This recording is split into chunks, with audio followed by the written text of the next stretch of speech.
दोस्तों, आप लोगों ने गोल्ड का नाम तो सुना ही होगा। मतलब सोना। हम हिंदुस्तानी या तो सोने को इन्वेस्टमेंट के हिसाब से देखते हैं, या तो उसको शादी ब्याह के हिसाब से सोचते हैं, या तो ये सोचते हैं कि थोड़ा सा सोना लेके रख लूँ, मेरे बुरे वक्त में काम आएगा। तो आप लोगों ने कभी सोचा है क्या, जो लोग सोने को बनाते हैं, जो सोने का काम करते हैं, जो सोने को बनाने के जो कारीगर होते हैं, उन लोगों की ज़िंदगी कैसे होती है? क्या वो लोग भी इस बीच सच में सोने का काम करके बहुत ज़्यादा खुश हैं, या वो उनका परिवार कैसे रहता है, उनकी ज़िंदगी की आज कड़वी सच्चाई को आज हम समझेंगे, ठीक है। और रही बात, अगर बात अच्छी लगी हो तो चैनल को सब्सक्राइब करके दूसरी वीडियो भी सुन लेना। तो देखो, जो सोने का काम था पहले था बहुत खुशहाल वाला, जो कारीगर काम करते थे, ठीक है। पहले क्या होता था, उनको अच्छा खासा उन सोने का काम करके उनका रोज़गार मिल जाता था। आज की डेट में ऐसा है, जो बड़े बड़े शहरों में है, जो मतलब गोल्ड के कारीगरों के जो दुकानदार हैं, हम ज्वेलर्स या शोरूम्स की बात नहीं कर रहे, जो बड़े बड़े शहरों में, ठीक है, हैदराबाद, मुंबई, दिल्ली, कोलकाता, मेरठ, ठीक है, अहमदाबाद को, जितने भी बड़े शहर हैं, बड़े शहरों की बात कर रहे हैं, जो कारीगरों के जो दुकानदार हैं वो क्या करते हैं, किलो के हिसाब से सोना लगा लेते हैं। एक एक के पास मान लीजिए 70 80 100 कारीगर होते हैं, और वो क्या करते हैं, किलो के हिसाब से अपने कारीगरों को क्वांटिटी में काम देते हैं। और जिससे क्या होता है, वो कारीगरों को बहुत ही कम, मतलब लॉस में या कम तनख्वाह में कारीगरों को रख लेते हैं। तो होता क्या है, जो कारीगर बड़े शहरों में काम करते हैं ना, उनके पास किलो के हिसाब से क्वांटिटी में काम रहता है, और उन लोगों का मतलब मंथली एक एवरेज आ जाता है इनकम का। तो होता क्या है, वो लोग अब इतनी क्वांटिटी में माल बनाएंगे तो बेचेंगे कहाँ? बेचेंगे छोटे मोटे शहरों को या छोटे मोटे व्यापारियों को। तो व्यापारी लोग क्या करते हैं, अपना पैसा लगा के उनसे माल खरीद के छोटे छोटे शहरों में बेचते हैं, ठीक है। तो बेचने से क्या होता है पता है, आप लोगों को कभी फ़ायदा नहीं होता, फ़ायदा होता है हमेशा ज्वेलर्स को, ठीक है। होता क्या है कि मान लीजिए छोटे शहर का कारीगर 6 वेस्टेज में काम करता था, मतलब 100% में 6% उसका होगा, ठीक है। उस 6% में उसने बहुतों को देना होता है, सिलाई, गोली, पॉलिश, बनाई, मीना, ठीक है, डाई, बहुत से ऐसे हाथों में जाता, कारीगरों के हाथ में जाता, उनको थोड़ा थोड़ा सोना दे के आने के बाद आपको एक कंप्लीट ज्वेलरी मिलती है, ठीक है। तो होता क्या है, अब जब ज्वेलर्स उनको बोलता है, छोटे शहर के कारीगरों को बोलता है कि भाई मेरे को तो 3 वेस्टेज में 3% में मेरे को बना हुआ माल मिल रहा है, तो तेरे को भी 3% में बनाना पड़ेगा, ठीक है। और तब होता क्या है कि छोटे जो कारीगर का शहर होता ना, अब उसके पास तो किलो के हिसाब से क्वांटिटी में काम नहीं है, उसके पास है काम कम। वो जब 3% में करता है तो उसको अपना एवरेज कभी महीने के एंड में दिखता ही नहीं है, ठीक है। तो इस वजह से जो गोल्ड लाइन के जो कारीगर हैं उनकी हालत बहुत ही बुरी है। सोना चाहे दिखता जितना मर्जी अच्छा हो और हो जितना मर्जी अच्छा, पर रियल लाइफ में उनके कारीगरों की ज़िंदगी बिल्कुल जहन्नुम के बराबर है। और आज बात करेंगे ऐसी ही कुछ लाइफस्टाइल के बारे में जो आप लोगों को जानना मतलब बहुत ज़रूरी है।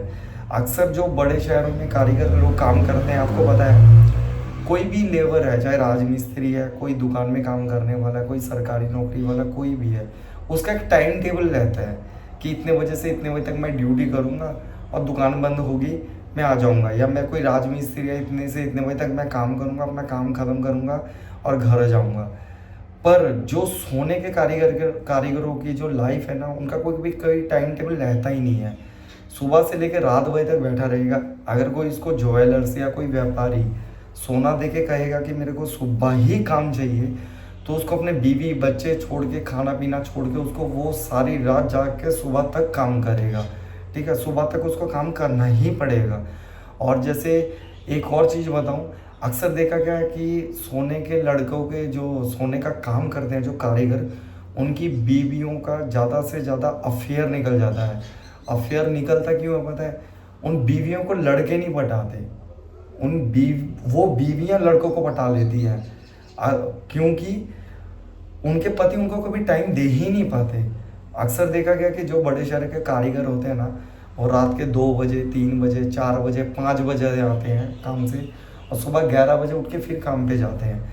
अब वो मतलब बीवियां क्या करें जिनको वो शादी करके लेके आए हैं, जिनको वो कभी टाइम दे ही नहीं पाएंगे।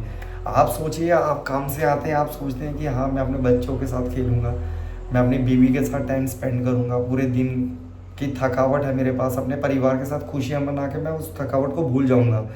पर एक जो गोल्ड लाइन का कारीगर होता है उसके पास ये भी टाइम नहीं होता कि मैं अपना काम निपटाऊँ 9 बजे, 10 बजे, 11 बजे, और अपनी फैमिली के पास जाके उसके साथ अपना जो कीमती टाइम है उसके साथ मैं स्पेंड करूँ। ठीक है, तो हम लोगों को देखो, गोल्ड लाइन काम का कारीगर अगर कोई वीडियो को देख रहा होगा, हम लोगों को हमारे सरकार से गुजारिश करनी चाहिए कि हम लोगों की तरफ भी एक कानून लागू हो। ठीक है, कि जो गोल्ड लाइन के कारीगर हैं उनका भी एक टाइम हो, सरकारी टाइम हो, कि हाँ 9 बजे से लेके 10 बजे तक, या 9 बजे से लेके या 8 बजे तक, या 9 बजे से लेके 11 बजे तक, ऐसा कोई टाइम हो। और हमारे वेस्टेज के ऊपर सोचा जाए, क्योंकि देखो दुनिया में हर किसी काम का लेवर बढ़ता है। ठीक है, कोई भी काम हो उसका लेवर बढ़ता है। जैसे कोई पहले चाय 5 की आती थी, अब 10 की आती है। अच्छी दुकान में जाओगे 20 की आएगी।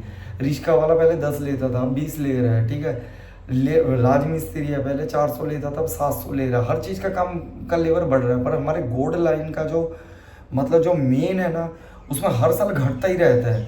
कोई आज 3% में कर रहा ना, आज से 6 महीने बाद जाके उसका 75% में हो जाएगा, मतलब 2.25% में हो जाएगा उसका काम। ठीक है, हर साल घटते जा रहा है। ऐसे अगर घटते जाएगा तो होगा कैसे? देखो, या तो ऐसे हो कि पब्लिक को उसकी फैसिलिटी मिल रही है। ठीक है, या तो ऐसा हो रहा है कि आप लोग सोना खरीदने जा रहे हो, ज्वेलर्स को सस्ता मिला, आपको भी सस्ता बेच रहे हैं। कारीगरों को ये चीज़ समझने की ज़रूरत है कि हम तो जाके कह दे रहे हैं कि हम कम परसेंट में करेंगे और आप हमें काम दो। उनको ये चीज़ समझनी चाहिए कि ज्वेलर्स तो कभी कस्टमर को कम नहीं देता कि हाँ मेरे को तो आगे से 2% कम मिला है, मैं कस्टमर को 2% कम में बेच दूँ। ठीक है, उनको होता क्या है, कारीगर तो गरीबी की रेखा के नीचे ही जाया जा रहा है। ठीक है, और आपको बताऊँ, एक गोल्ड लाइन का जो कारीगर होता है ना, मतलब 90% 14-15 साल की उम्र में निकल जाता काम सीखने। 14-15 साल की उम्र में काम सीखता है, फिर बेचारा काम सीखेगा, फिर कारीगर बनेगा, और कारीगर बन के उसने सारी ज़िंदगी धक्के ही खाता है वो। ठीक है, और अगर मैं शायद इतने आपको डिटेल्स में बता नहीं पाया, अगर और भी डिटेल से आपको मतलब समझना हो तो कमेंट करना। नेक्स्ट वीडियो में और डिटेल्स में आपको बताऊंगा कि गोल्ड के कारीगर की लाइफ होती कैसे है और गोल्ड का काम होता कैसे है। और अगर मेरी बातें अच्छी लगी हो, चैनल को सब्सक्राइब करना, बाकी वीडियो आप देखना। अगर वीडियो में दम हो तो वीडियो को और ज़्यादा से ज़्यादा शेयर करना। ठीक है, मिलते हैं अगले वीडियो में, बाय।